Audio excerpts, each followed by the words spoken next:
Hello students, welcome everyone, welcome to your favorite channel Vedantu NCERT Solutions, where you get the detailed solution of each and every questions of your NCERT. And in this session, we are going to learn how to solve question number 8 of your exercise 1.2 of the chapter relation and function. Let us try to understand this question. Let A and B be two sets such that A, the function with the domain A cross B, is related to B cross A. That means A cross B belongs to the domain, B cross A belongs to codomain. So they have given f of A comma B is equal to B comma A. This is given in the question. Now let us try to understand this very carefully, children. Let us try to understand this. If f of A comma B is equal to f of B comma A, first let us check how to prove 1 and before that, if you take A comma B in the domain which belongs to A cross B, then there exists a B comma A which belongs to B cross A in the codomain. That is what the function is telling you. In that case, what we used to do when we are proving the function is 1, we used to check f of x1 when it is equal to f of x2. Does it have two different values or it is the same value, right?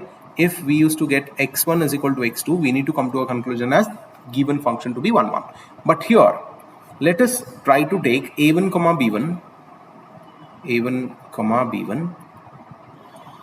and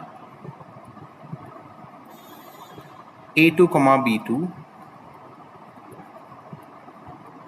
which belongs to A cross B.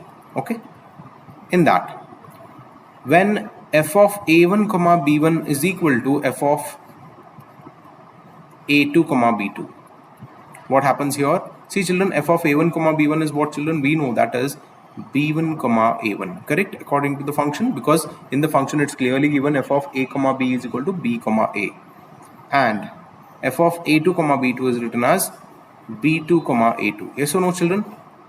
Yes. F of a2 comma b2 can be written as b2 comma a2. Yes. So in that case, if b1 comma a1 is equal to b2 comma a2, what is the conclusion, children? We write b1 is equal to b2 and a1 is equal to a2. In that case, what is the conclusion? F is a 1 function. F is a 1 function. Is that clear, children? Yes. So we have taken the same conditions what we used to prove in the previous sums, exactly same way. Only difference is here it was given domain as A cross B and codomain as B cross A. So we have taken this way. Now let us check whether the given function is onto. Now f of A comma B is given as B comma A. In that case, let us write let B comma A belongs to B cross A, then always there exists A comma B which belongs to set A cross B, right, children? In that case, what we can conclude here, we can write f is an onto function. Yes or no, children? Yes. For every codomain which is B comma A, there exists A comma B in the domain, and that is a given function. So we write f is an onto function. If f is an onto function and 1 function, we write f is bijective. We write f is a bijective function. Yes. Is this clear, children? I hope you have understood question 8 of exercise 1.2 of the chapter relation functions. If you're understanding all these questions, please like, share and subscribe and share it with your friends so that even they can solve all these questions and score more in your examination. Thank you.